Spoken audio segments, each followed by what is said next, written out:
कैसे हैं आप लोग? बढ़िया, एकदम मस्त। तो कल हमने पढ़ा था लौकिक साहित्य और वैदिक साहित्य। वैदिक साहित्य में वेद के बारे में और लौकिक साहित्य में हमने हमारे पुराण के साहित्य और महाकाव्य परंपरा के बारे में। ठीक है, महाकाव्य परंपरा में रामायण और महाभारत को पढ़ा था। आज हम पढ़ने जा रहे हैं संस्कृत कवियां, मतलब संस्कृत के कवियों के बारे में। ठीक है, जो कि हमारे एमपी बोर्ड में आते हैं। आप में से जिसने भी पेपर देखा होगा तो पता होगा कि एक कवि परिचय आता है और इन कवियों के बारे में भी कुछ वन वर्ड टाइप से भी क्वेश्चंस आते हैं। दो तीन क्वेश्चन इस टाइप से मिल जाएंगे आपको। चलिए, तो अपन को इनको पढ़ना जरूरी है। तो संस्कृत कवि सबसे पहले इन्होंने दिया वेद व्यास जी के बारे में। वेद व्यास महर्षि वेद व्यासेन वीर शांतरसयुक्तम महाभारतम इति ऐतिहासिकम काव्यम विरचितम। महर्षि वेद व्यास जी ने वीर और शांत रस से युक्त महाभारत ऐतिहासिक काव्य की रचना की थी, विरचितम रचना की थी। ठीक है, वेद व्यास जी ने एतस्य विकासक्रमानुसारेण जयम इति भारतम इति महाभारतम इति त्रीणि नामानि। इसके विकास क्रम के अनुसार, मतलब जैसे कि महाभारत का विकास होता गया, समय बीतता गया, समय के साथ साथ महाभारत के नाम भी बदलते गए समय के विकास के अनुसार। तो सबसे पहले उसका नाम जयम था, उसके बाद भारतम, उसके बाद महाभारत। और इति त्राणी उसके ये तीनों नाम हुए। और अभी जैसे कि हम जानते हैं कि महाभारत प्रेजेंट में नाम महाभारत चल रहा फाइनली। उसके बाद दिया हुआ है अस्मिन काव्ये प्राह लक्ष्य श्लोका संति। इस काव्य में लगभग, प्राय मतलब लगभग, लक्ष्य श्लोक अर्थात 1 लाख श्लोक हैं। तेषां विद्यमानत्वात् शत सहस्त्री नामना एतत् प्रसिद्धम। और तेषां विद्यमान, और इन 1 लाख श्लोकों के होने के कारण, तेषां विद्यमानत्वात् उनके विद्यमान होने के कारण, शत सहस्त्री, शत मतलब 100, सहस्त्री मतलब 1000, इसको 100,000 वाली नाम से प्रसिद्धम, शत सहस्त्री नामना एतत् प्रसिद्धम। ठीक है, देखिए वेद व्यास जी का जो कवि परिचय है उसमें मोस्टली हम महाभारत के बारे में पढ़ेंगे, क्योंकि वेद व्यास जी ने महाभारत की रचना करके एक इतनी बड़ी चीज बना दी कि जब हम उनका कवि परिचय लिख रहे हैं तो हम उनके बारे में न देकर उस महाभारत के बारे में हमें उनका पूरा दिया गया है कवि परिचय में। ठीक है, तो आप महाभारत का मूल समझ सकते हैं। और आपको ये भी पता होगा कि विश्व का सबसे बड़ी, सबसे बड़ा अगर कोई काव्य है, साहित्य है, तो महाभारत सबसे बड़ा, दुनिया का, मैं केवल भारत का नहीं, ना संस्कृत भाषा का, सभी भाषाओं का सबसे बड़ा साहित्य। तो जैसा कि हमें सबसे पहले बताया कि वेद व्यास जी ने वीर और शांत रस से युक्त, ये ध्यान देने वाली है, वीर और शांत रस से युक्त महाभारत की महाकाव्य की रचना की। आप जिन लोगों ने पहले वाली क्लास ली होगी तो उनको पता होगा कि महाभारत के बारे में हमने ये चीज सब दिया, वो सब हमने पढ़ चुके हैं कल। ठीक है, तो ये अपन ना एक फायदा हो गया, दोबारा आ गया। इस ऐतिहासिक काव्य को उन्होंने रचना की और इसके 3 नाम हुए, सबसे पहले जयम, फिर भारतम, फिर महाभारत। ठीक है, उसके बाद क्या, अश्विन काव्य प्राह लक्ष्य श्लोक संधि। इसमें लगभग लक्ष्य, लक्ष्य अर्थात 1 लाख श्लोक हैं। तेषाम, और तेषाम विद्यमान, और उनके विद्यमान होने के कारण इसको सत सहस्त्री, सत मतलब 100 और सहस्त्री मतलब 1000 श्लोक वाली बोला जाता है। ऐसा प्रसिद्ध है, प्रसिद्ध है इस नाम से, सत सहस्त्री नाम से महाभारत प्रसिद्ध है। कोई भी हमसे ओटी में पूछ सकता है एमपी बोर्ड में कि सत सहस्त्री नामना किम साहित्यम या किम महाकाव्यम प्रसिद्धम, तो महाभारत। काव्य में दम अष्टादश पर्वेषु विभक्ता। जो हमारा काव्य है ये 18, अष्टादश मतलब 18, अष्टा यानी 8 और 10 यानी 10 पर्वों में विभक्त है। अष्टादश पर्वेषु विभक्त है। ठीक है, पर्व एक यूनिट है डिवाइड करने की, पर्व। ठीक है, 10 पर्वों में हमारा विभाजित है। अत कौरव पांडवानां पारस्परिक संघर्षम वर्णनम प्रोक्तम। और इसमें क्या, कौरव और पांडवों के पारस्परिक मतलब आपस में जो संघर्ष हुआ है उसका वर्णन है, जो स्टोरी आप सभी को पता होगी। अपि च धर्मार्थ काम मोक्ष पुरुषार्थ पुराण इति व्रत धर्मशास्त्र अर्थशास्त्र राजनीति मन ज्ञान विज्ञान कला शिल्पादि अनेक विषय समाविष्टा। और भी क्या, एक तो इसमें कहानी है कौरव और पांडवों की, और इसमें हमें और क्या मिलेगा, धर्म अर्थ काम और मोक्ष आदि पुरुषार्थ। ये जो क्वालिटीज है, पुरुषार्थ मतलब क्वालिटीज, कौन कौन से पुरुषार्थ, धर्म अर्थ काम मोक्ष। ठीक है, ये आदि पुरुषार्थ मिलेंगे। पुराण इति व्रत, धर्म, और इस पुराण में क्या क्या है, धर्मशास्त्र है, अर्थशास्त्र है, राजनीति है, ज्ञान विज्ञान है, कला है, शिल्प आदि अनेक विषय समाविष्ट है। अभी तक जो भी हुआ या जिसने कल की क्लास ली होगी उसको सब पता होगा ये सब चीजें। तो हमारा ये वेद व्यास जी का कवि परिचय हो गया। उसके बाद पढ़ेंगे कालिदास। ये आप खुद ही समझ रहे होंगे कि वेद व्यास और कालिदास दोनों ही काफी इंपॉर्टेंट है एमपी बोर्ड की नजर से। अब कालिदास, कालिदास में क्या, महाकवि कालिदास कालिदास से प्रादुर्भाव प्राह पंचम्याम शब्दयाम शताब्द्याम स्वीकृते। महाकवि कालिदास जी का प्रादुर्भाव अर्थात की जन्म लगभग पंचमी यानी पांचवी, प्राय मतलब लगभग पंचमी यानी अर्थात पांचवी शताब्दी का स्वीकृति या स्वीकार किया जाता है, ये पांचवी शताब्दी में इनका जन्म हुआ।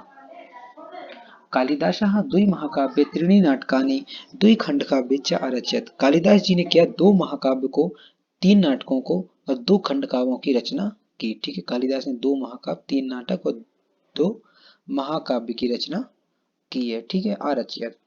तद्यथा महाकाव्यद्वयम्, और उनमें से महाकाव्यद्वयम् जो दो महाकाव्य हैं वो कौन कौन से हैं, रघुवंशम और कुमार संभवम। रघुवंशम और कुमार संभवम।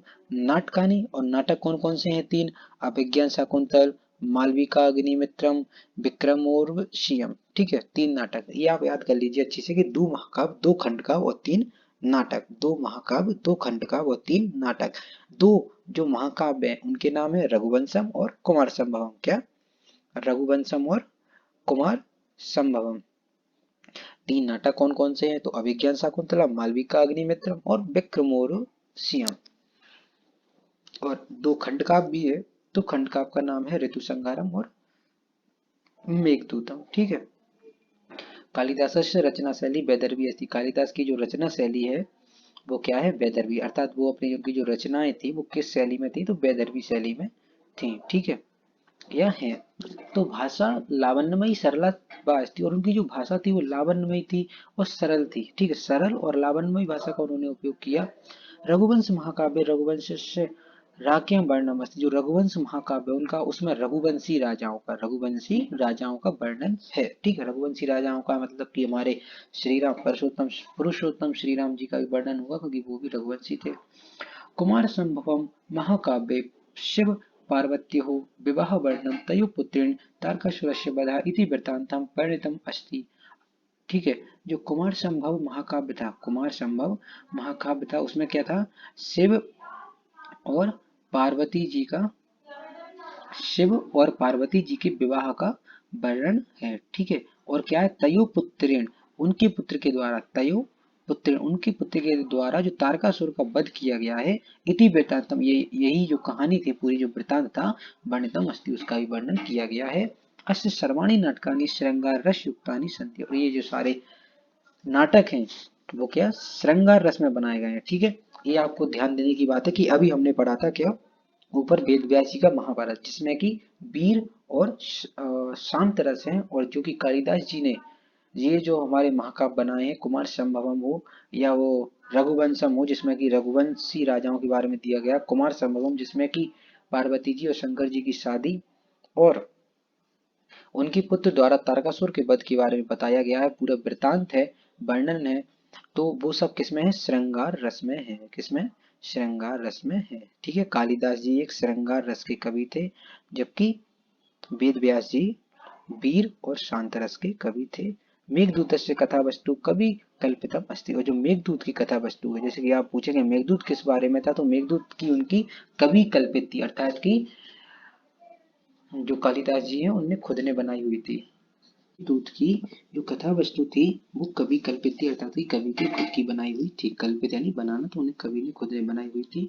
ऋतु संहार खंड काव्य ऋतुनाम वर्णम अस्ति, और जो ऋतु संहार नाम का उनका खंड काव्य था, ऋतु संहार नाम का खंड काव्य था, उसमें शराब यानी 6 ऋतुओं का वर्णन है। ठीक, इतनी सी हमारी कालिदास जी की बात है कि कालिदास जी का जन्म 5वीं शताब्दी में माना जाता है। उन्हें दो महाकाव्य, दो खंड काव्य, तीन नाटक, महाकाव्य के नाम रघुवंशम, कुमार संभवम, नाटकों के नाम अभिज्ञान शाकुंतलम, मालविकाग्नि और विक्रमोर्वशीयम, और खंड काव्य ऋतुसंहार और मेघदूत। ठीक है, ये बना है, ये बिल्कुल याद करने की चीज है। अगर आपको डाउट है कि याद करना है कि नहीं, तो बिल्कुल याद करना है।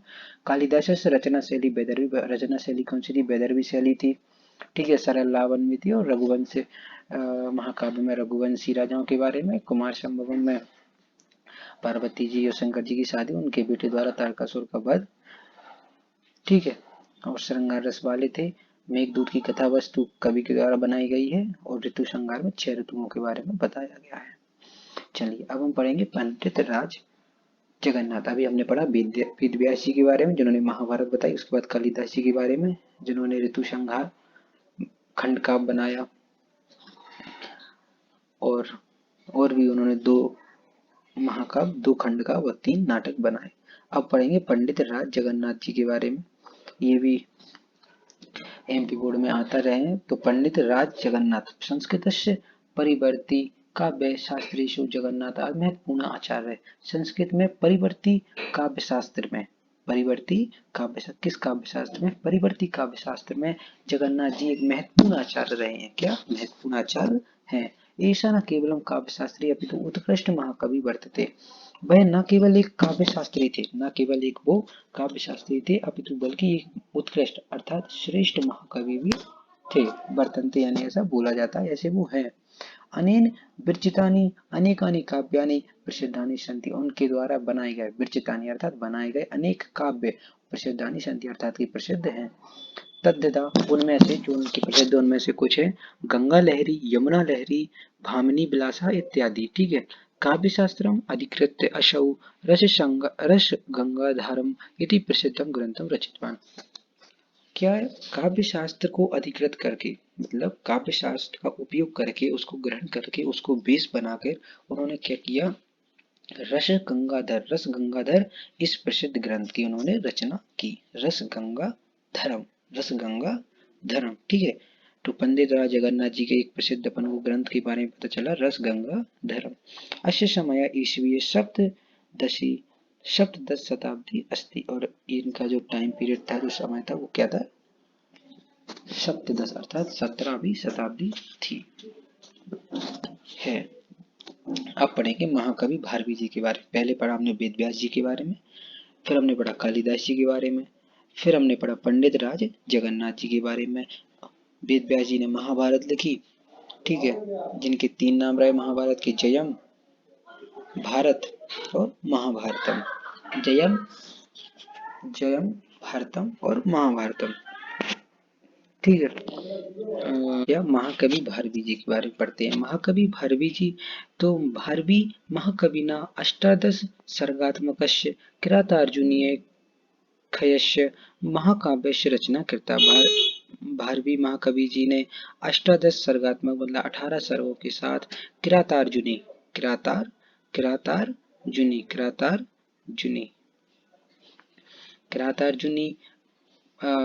महाकाव्य की रचना की। ठीक है। इनका एक क्या था? किरातार्जुनी। सबके हमने कई इंपोर्टेंट महाकाव्य पढ़े हैं या उनके साहित्य पढ़े हैं, तो इनका क्या है? किरातार्जुनी।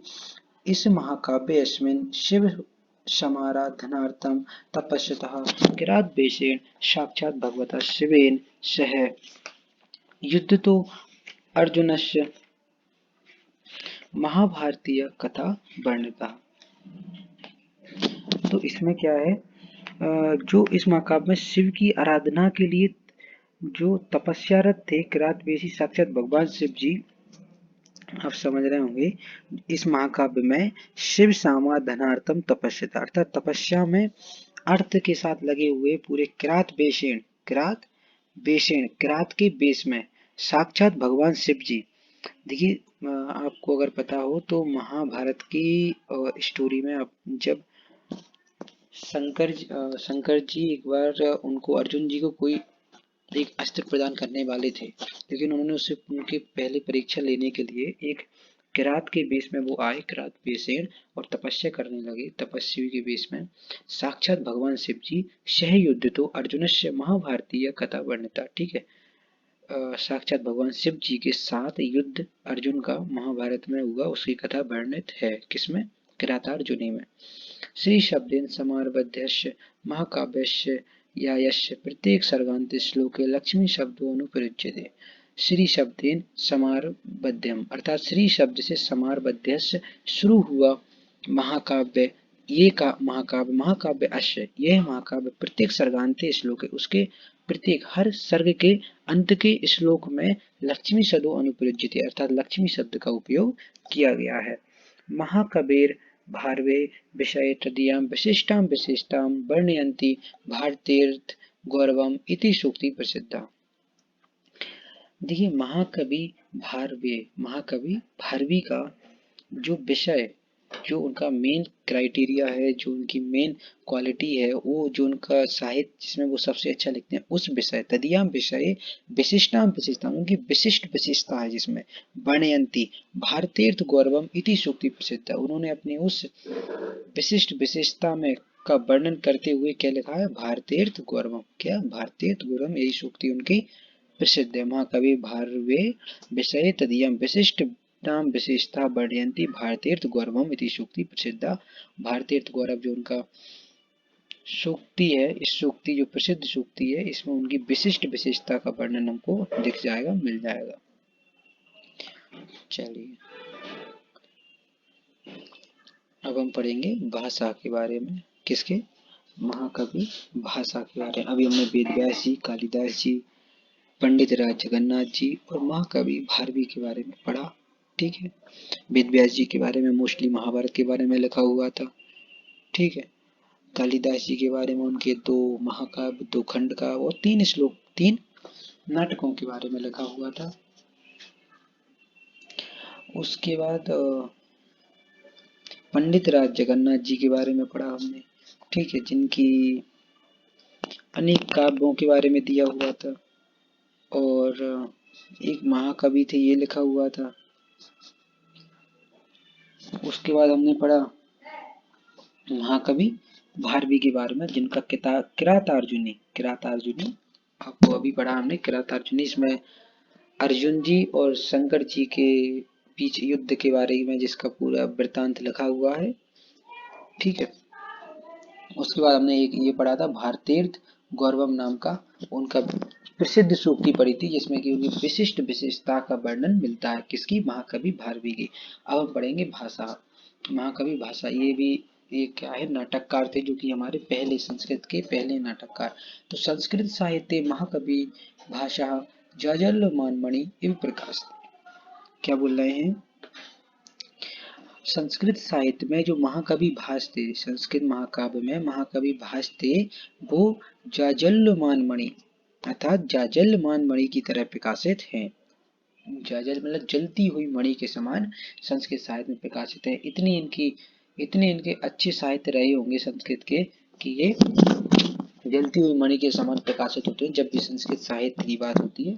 संस्कृत से आगत आद्य नाटककारा कथ्यन्ते। भाई संस्कृति क्या? आद्य नाटककार अर्थात कि पहले नाटककार कहे जाते हैं। ठीक है, संस्कृत से आद्य नाटककार कथ्यन्ते, वह संस्कृत के पहले नाटककार कहे जाते हैं। आद्य मतलब पहले नाटककार कथ्यन्ते कहे जाते हैं।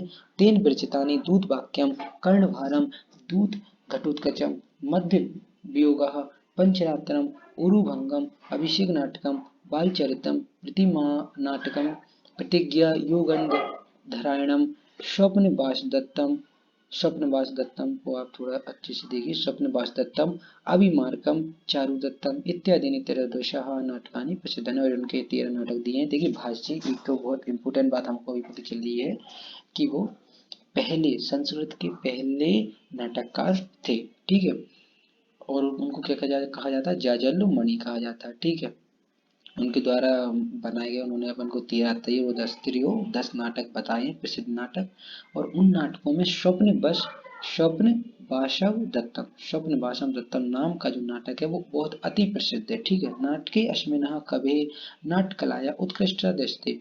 और इस नाटक में कवि जी ने नाट्य कला की उत्कृष्ट मतलब श्रेष्ठ तरीके से दिखाया है। जो नाटक में होता है उसको श्रेष्ठ तरीके से दिखाया गया है।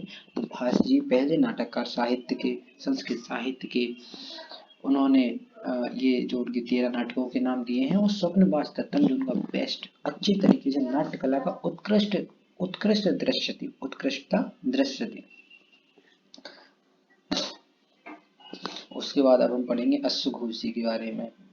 अश्वघोष ये भी काफी फेमस है। अगर संस्कृत पढ़ते हैं आप तो आप अवश्य इनके बारे में आपने सुना होगा, जाना होगा। और इनके दो चरित्र, इनकी दो जो साहित्य रचनाएं हैं उनके बारे में अलग से हमको बताया गया है, जो कि बुद्ध चरितम, जो कि बुद्ध जी के बारे में नाम से ही आपको समझ में आ रहा होगा, और सौंदरानंदम, सौंदरानंदम। चलिए अश्वघोषी, तो अश्वघोष समय प्रथम शताब्दी या पूर्वार्धे सामान्य रूपेण मन्यते। अश्वघोषी का समय कब माना जाता है? प्रथम शताब्दी से पहले का, ठीक है, सामान्य रूपेण से यही माना जाता है। सौंदरानंदस्य पुष्पिकानुसारेण अश्वघोषः।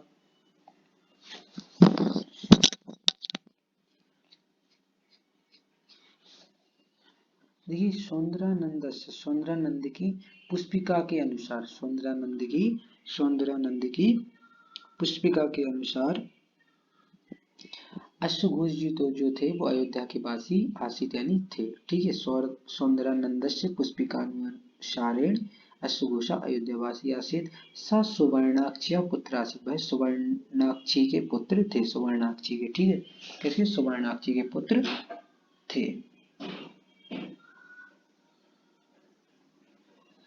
अब नीचे क्या, अश्वघोष वैदिक साहित्य कुशल पंडित वाल्मीकि रामायणस्य मर्मज्ञ शाप। देखिए अश्वघोष जी वैदिक साहित्य के कुशल पंडित थे, ठीक है, वैदिक साहित्य हमने पढ़ा है। और वाल्मीकि हमने तो क्या उनका केवल उसके वैदिक साहित्य के बारे में पढ़ा, हमने वैदिक साहित्य नहीं पढ़ा कि वो क्या थे, कुशल पंडित थे, जबकि उन्होंने वैदिक साहित्य पढ़ा है। वाल्मीकि रामायण मर्मज्ञ चासीत, ठीक है, और मर्मज्ञ थे किसके, वाल्मीकि रामायण के मर्मज्ञ थे, अर्थात कि उन्हें बिल्कुल याद थी अच्छे से, कुछ भी पूछ लो आप।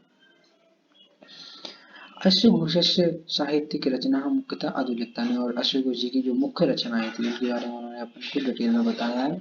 तो बुद्ध चरितम बहुत ही इंपॉर्टेंट रचना है, इसके बारे में आप कर लीजिए यार, बुद्ध चरितम, बुद्ध चरितम। जैसा कि नाम से समझ में आ रहा है कि इसमें बुद्ध जी के बारे में होगा, तो पढ़ते हैं कि अष्टाविंशति सर्गेषु निबद्धः एतत् अश्वघोषस्य कीर्ति स्तंभः, अर्थात 18 सर्गों वाला निबद्ध एतत् अश्वघोषस्य कीर्ति स्तंभः, यह अश्वघोष जी का कीर्ति स्तंभ है। कीर्ति स्तंभ है अर्थात कि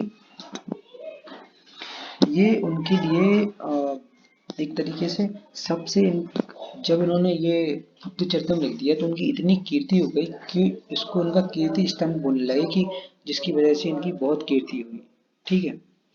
अनेक प्रकारेण अश्वघोषः भगवता बुद्धस्य संघर्षमय जीवनस्य विविध घटनानां सजीव उज्ज्वल रुचिका चित्रम एतद् ग्रंथे चित्रितम् अकरोत्। अनेक प्रकार से अश्वघोष जी ने भगवान बुद्ध की, भगवता बुद्ध की संघर्षमय जीवन की विविध घटनाओं को सजीव उज्ज्वल रुचिका चित्रम किया है, और ग्रंथ चित्रितम अकरोत्, इस ग्रंथ में उन्होंने उनका चित्रण किया है। संजीव, सजीव अर्थात की बिल्कुल ऐसा लगे कि हम असलियत में हमारे सामने बुद्ध जी आ गए हैं, और हमारे सब दिमाग में चलता जाएगा, उधर हम पढ़ते जाएंगे बुद्ध चरित्र में, और इधर हमारे दिमाग में चलता जाएगा। उज्ज्वल अर्थात बड़ा ही अच्छे तरीके से, उज्ज्वल एनर्जेटिक तरीके से, रुचिका जिसमें हमारा इंटरेस्ट आया, ऐसा बढ़िया रुचिक, ठीक है, ऐसा चित्रम एतत् ग्रंथ चित्रितम, और ऐसा उन्होंने चित्रण किया है किसमें, और इसी तरह वजह से क्या सजीव उज्ज्वल रुचिका इतना अच्छा बनाया कि वो क्या हो गया, उनकी कीर्ति स्तंभ बन गया, बहुत कीर्ति हुई इस साहित्य की वजह से, उनकी बुद्ध चरितम की वजह से, किसकी, अश्वघोष जी की। अब हम पढ़ेंगे सौंदरानंदम। सौंदरानंदम इनका एक दूसरा ग्रंथ है। अस्मिन् महाकाव्ये अष्टादश सर्गा सन्ति, ठीक है, इस महाकाव्य में क्या अष्टादश अर्थात की 18 सर्ग है, ठीक है। बोलेंगे भाई अष्टादश सर्ग सब में अष्टादश सर्ग ही है, हाँ, तो सब मोस्टली में जो सर्ग होते हैं वो 18 ही होते हैं, ठीक है। अभी तक हमने जहां भी पढ़ा है तो 90% केसेस में सर्ग हमको कितने मिले हैं, 18 सर्ग मिले हैं। अगर कभी ओटी में पूछ लिया जाए कि कितने सर्ग और आए ना कि क्या लगाया जाए, तो फिर सबसे बेस्ट ऑप्शन है, अगर उसमें 18 है तो 18 लगा दीजिए, 90% सही होगा। अब हम पढ़ेंगे श्रीहर्ष जी के बारे में। आज पूरे कवि तो नहीं हो पाएंगे, अपन एक या दो और पढ़ लेते हैं, ठीक है।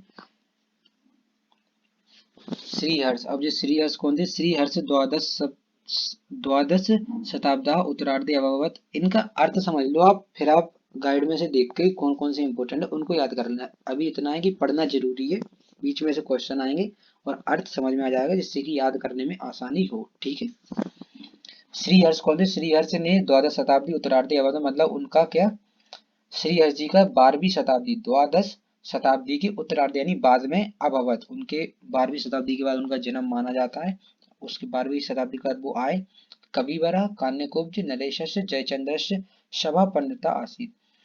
कविवर मतलब ये जो कवि थे श्रीयश, वो क्या, कान्यकुब्ज नरेश से, कान्यकुब्ज कोई जगह का नाम है, वहां के जो राजा थे, कान्यकुब्ज के जो नरेश थे, जयचंद्रस्य, नरेश का नाम क्या है, जयचंद्र, सभा पंडित आसीत। जो श्रीहर्ष कवि थे वो कान्यकुब्ज के राजा जयचंद्र की सभा के एक पंडित थे। ठीक है, सभा पंडित थे वो, पोस्ट होती होगी सभा पंडित। श्रीहर्षस्य पितु नाम हरि मातु नाम चा मामल्ल देवी आसीत। श्रीहर्ष जी के पिता का नाम हरि और माता जी का नाम मामल्ल देवी था। श्रीहर्ष स्थिर विवाह विचारणम प्रकरणम विजय प्रस्थितः खंड खंड खादम गोडोर्वी सकुल प्रस्थिः अर्णव वर्णनम छिंद प्रशस्ति शिव शक्ति सिद्धि नव शाह सांक चरितम नैषधीय चरितम चैतः रचना संति। ठीक है, रचनाओं के नाम लिखे हैं श्री हर्ष जी की। स्थिर विचारण प्रकरण, विजय प्रशस्ति, खंड खंड खाद्यम, गोबोर्णी सकुल प्रशस्ति, अवर्ण वर्णनम, छंद प्रशस्ति, शिव शक्ति सिद्धि, नवसाह सांक चरितम, नैषधीय चरितम, चैता रचना आदि रचना। ठीक है। श्रीहर्ष, ठीक है, 12वीं शताब्दी के बाद आए और कन्याकुब्ज के राजा जयचंद्र के सभापति थे। माता का नाम मामल्ल देवी, पिता का नाम हरि। शूद्रक, शूद्रक अब सिंपल है, अब सारे कवि परिचय काफी सिंपल है। शूद्रक कवि थे, ये नाम सुना होगा, संस्कृत अगर पढ़ रहे हैं तो फिर अपन ने इनका नाम सुना है। ठीक है, शूद्रक महाकवि। तो शूद्रकस्य समया प्रथम शताब्दी, पहली शताब्दी में इनका समय माना जाता है। टाइम पीरियड क्या था, प्रथम शताब्दी। स्कंद पुराणे, देखिए कितने इंपोर्टेंट है कि स्कंद पुराणे कथा सरित सागरे हर्षचरिते कादम्बर्य च शूद्रकस्य उल्लेख प्राप्त। इनका उल्लेख पाया जाता है किस किस में, स्कंद पुराण में कथा सरित सागर नाम का कोई काव्य होगा, हर्षचरित नाम का कोई काव्य होगा, और कादम्बर्या में, ठीक है, इनका उल्लेख पाया जाता है। ये पूछ सकते हैं स्कंद पुराण में किस कवि का, या ये पूछ सकते हैं किस पुराण में शूद्रक नाम के जो कवि हैं उनका उल्लेख पाया जाता है, तो स्कंद पुराण में। शूद्र कहा मृच्छ कटिक नाम का प्रकरण अरचित, इन्होंने एक प्रकरण की रचना की, किसने, शूद्रक जी ने, मृच्छ कटिक नाम का, मृच्छ कटिक नाम का। और मृच्छ कटिक नाम कटिक प्रकरणे चारुदत्तस्य कथायाम नाट्य रूपम दृश्यते, उन्होंने क्या किया, मृच्छ कटिक प्रकरण में चारुदत्त की कथा का नाटक के रूप में दृश्य किया, उसका मतलब उसको बताया। ठीक है, जब भी वो नाटक लिखते हैं तो दृश्य ही लिखते हैं। ठीक है। प्रकरणे अस्मिन् प्रकृत्या रमणीयम वर्णम प्राप्यते, प्रकरण मतलब इस प्रकरण में, जो प्रकरण बनाया उन्हें मृच्छ कटिक किसने, शूद्रक ने मृच्छ कटिक नाम का प्रकरण बनाया। उसमें उन्होंने प्रकृति का रमणीयम यानी बड़ाई,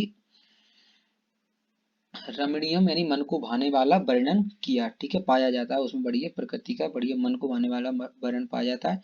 मृच्छ कटिक प्रकरणे शूद्रकस्य नाट्य कलाया सफलीभूता दृश्यते, मृच्छ कटिक प्रकरण में शूद्र जी की जो नाटक कला है उसको सफलीभूत दृश्य मतलब अच्छी तरह से देखी जा सकती है उनकी नाटक कला को। ठीक है। अस्य प्रकरणस्य भाषा सरला सौष्ठव युक्ता च अस्ति, जो क्या है, इस प्रकरण की जो भाषा है बहुत ही सरल और सौष्ठव है।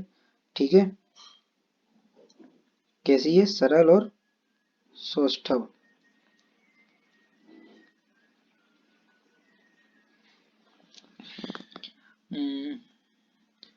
दशांकात्मिदं प्रकरणम अस्ति, और इसमें क्या थी, 10 अंकात्मक मिदम प्रकरण, ये 10 अंकों का प्रकरण है, मतलब 10 अंक है इसमें। अंक एक तरीके से पार्ट होंगे, पार्ट्स के नेम है, तो 10 अंक है। ठीक है, इसमें अंक नाम के 10 पार्ट हैं। वॉइस क्लियर नहीं है, और सबकी क्लियर है क्या, मैसेज करना, और किसी को दिक्कत थी क्या, क्लियर है। चलो भवभूति, भवभूति नाम के कोई आए, इनको पढ़ेंगे, इनको अपन अब कल पढ़ेंगे, ठीक है। किस किस को? भवभूति को, बाणभट्ट को, और डॉक्टर अभिराज राजेंद्र मिश्र को। कल इनको और पढ़ लेंगे तो अपना क्या, संस्कृत साहित्य का ही समझ लो कि 80% 90% सिलेबस खत्म हो जाएगा, ठीक है। 70-80%, कुछ 10-20% मतलब कुछ चीज रह जाएंगी तो, ठीक है। आज अपन ने कितने पढ़ लिए? 6-7 पढ़ लिए। वेद व्यास जी के बारे में पढ़ा, थोड़ा सा अच्छा रिवीजन कर लेते हैं, क्विक रिवीजन, ठीक है। क्या उनने इसमें केवल किसके बारे में लिखा है? महाभारत के बारे में लिखा है भाई। पहले ये लिखा है कि उन्हें वीर और शांत रस से महाभारत की रचना की, और इसके 3 नाम हुए, पहले जय, फिर भारत, और फिर महाभारत। फिर इस काव्य में क्या 1 लाख श्लोक हैं, और 1 लाख श्लोक होने के कारण उसको क्या बोला गया? 100,000 श्लोक वाली बोला गया। उसके बाद इसमें क्या है, 18 पर्व हैं, ठीक है। 18 अष्टादश पर्वेशु विभक्ता, 18 पर्वों में इसको विभक्त किया गया है। कौरव पांडवों के आपसी संघर्ष था के बारे में लिखा है, और फिर ये सब कुछ लिखा है, इसकी क्वालिटी। इसके बाद कालिदास जी के बारे में पढ़ा, इनके 2 महाकाव्य, 2 खंडकाव्य और 3 नाटक। 2 महाकाव्य कौन कौन से? अभिज्ञान, महाकाव्य कौन कौन से? रघुवंश और कुमार संभव, ठीक है। रघुवंश और कुमार संभव। और 2 खंडकाव्य कौन कौन से? ऋतु संहार और मेघदूत। 3 नाटक, अभिज्ञान शाकुंतलम, मालविकाग्नि और विक्रमोर्वशीयम, ठीक है। नाम ना याद कर पाओ तो ये तो कम से कम याद कर ही लेना कि 2 महाकाव्य, 2 खंडकाव्य और 3 नाटक, किसके? कालिदास जी के। और 5वीं शताब्दी के बाद माना जाता है ये आए थे। इनकी रचना शैली वैदर्भी थी, भाषा सरल थी। रघुवंश में क्या है? रघुवंश में रघुवंशी राजाओं के बारे में, कुमार संभव में पार्वती जी और शंकर जी के विवाह और उनके पुत्र के द्वारा तारकासुर का वध। फिर उसके बाद इसके श्रृंगार रस के थे। और वेद व्यास किसके थे? वीर और शांत रस के, जो कि महाभारत उन्होंने लिखा है, ठीक है। और मेघदूत उन्होंने मन से लिखा है। ऋतु संहार में 6 ऋतुओं के बारे में लिखा है। अब थे पंडित राज जगन्नाथ जी, उन्होंने क्या किया? बस ये लिखा कि अच्छे, इम्पोर्टेंट, उत्कृष्ट महाकवि थे और बहुत काव्य लिखे, ठीक है।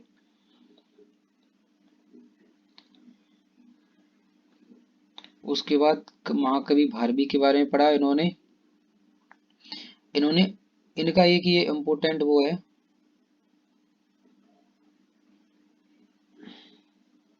18 सर्गों से युक्त किरातार्जुनी, क्या किरातार्जुनी नाम का इन्होंने क्या लिखा? एक महाकाव्य लिखा, जिसमें कि अर्जुन जी और शिव जी के युद्ध का लिखा है, जो महाभारत से स्टोरी ली गई है। और उन्होंने इसकी 2 क्वालिटी भी लिखी है कि ये श्री शब्द से शुरू हुआ और उसके हर अंत में, इसके हर अंत में, हर सर्ग के अंतिम श्लोक में लक्ष्मी जी का नाम लिया गया, लक्ष्मी शब्द का उपयोग किया गया है, ठीक है। उसके बाद भास के बारे में पढ़ा, तो इन्होंने क्या, संस्कृत साहित्य के महाकवि जो भास हैं,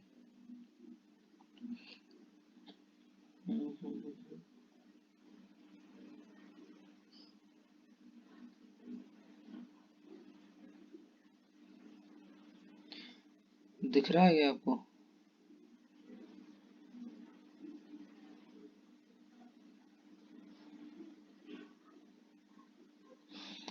तो भास के बारे में यही बताया कि इनने जाजल मणि नाम के, सॉरी, इनको जलती हुई मणि के समान माना जाता है, ठीक है। एक बात और, पहले नाटककार थे, ठीक है। भाषा क्या पहले नाटककार थे, और इन्होंने जो नाटक 13 नाटकों के नाम लिखे हैं इनके। और उनका जो मेन नाटक था स्वप्न बासद दत्तम, स्वप्न बासव दत्तम, ठीक है। इनकी जो नाटक कला थी, इसका श्रेष्ठ वर्णन अपन को स्वप्न बासम दत्तम में मिल जाएगा, पहले नाटक लिखने वाले संस्कृत में महाकवि भास। उसके बाद अश्व घोष के बारे में पढ़ा, इनके 2 नाटकों के बारे में पढ़ा। 2 साहित्य की रचना है इनकी, जो साहित्य रचना है 2 पढ़ी, कौन कौन सी? बुद्ध चरित और सौंदरानंदम। अश्वघोष जी के बारे में लिखा कि 1ली शताब्दी से पहले आए थे, ठीक है। ये सौरदानंद के पुष्पिका के अनुसार अश्वघोष जी अयोध्या के वासी थे, और उनके किसके पुत्र थे? सुवर्णाक्षी के। वैदिक साहित्य के कुशल पंडित थे, वाल्मीकि रामायण के मर्मज्ञ थे, रचनाएं पढ़ी तो बुद्ध चरित, ठीक है, बुद्ध चरित दो इम्पोर्टेंट होगा तभी अलग से दिया, तो इतनी बात तो याद कर ही लो कि बुद्ध चरित किसने लिखा है, किसने लिखा है, अश्व घोष जी ने। किसने, अश्व घोष जी ने बुद्ध चरित लिखा है, जिसमें कि बुद्ध जी के जीवन की विभिन्न घटनाओं, जो संघर्ष भरी जीवन रहा, घटनाओं के बारे में लिखा है। और कितने सर्ग है उसमें, 18 सर्ग है, ये तो कोई कंफ्यूजन वाली बात ही नहीं है। दूसरा स्वर्णनंदम, जिसमें उसमें भी 18 सर्ग है और एक महाकाव्य है। उसके बाद हमने पढ़ा श्री हर्ष के बारे में, जो कि 12वीं शताब्दी के बाद के माने जाते हैं। वो किसके, कन्याकुब्ज के नरेश जयचंद्र के सभापति थे। पिता माता का नाम लिखा है, ठीक है। उनकी ये क्या लिखा है, रचनाओं के बारे में लिखा है, रचनाओं के बारे में लिखा है, नहीं,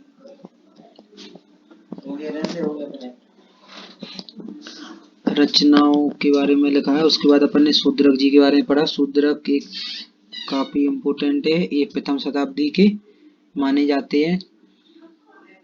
और स्कंद पुराण में, कथा रचित सागरी में, हर्षचरित में, कादम्बर्या में इनका उल्लेख है। और शूद्रक जी का एक जो बहुत ही इम्पोर्टेंट मृच्छकटिक नाम का प्रकरण लिखा है। इस प्रकरण में को क्या उन्होंने चारुदत्त की कथा लिखी है, किसकी, चारुदत्त की, ठीक है, चारुदत्त की कथा लिखी है नाटक के रूप में। और इसमें प्रकृति का अच्छे से वर्णन है, बढ़िया रमणीय वर्णन है, और सफलता से उन्होंने इसमें क्या नाटक कला का बढ़िया अच्छे से दिखाया, सरल है।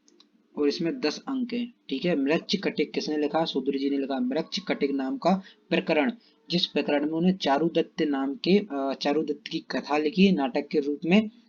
प्रकृति का रमणीय वर्णन पाया जाता है और उसमें 10 अंक हैं, ठीक है, 10 अंक में ये प्रकरण है। चलिए बस इतनी सी था आज की क्लास। आगे हमारे जो 3 कवि और हैं उनके बारे में हम कल पढ़ेंगे, भवभूति, अभिराज, डॉक्टर राजेंद्र मिश्र और बाण भट्ट। और कल मैं आपको ये भी बता दूंगा इनमें से कौन से इंपॉर्टेंट है और मैं कौन से याद करने वाला हूँ। चलिए धन्यवाद।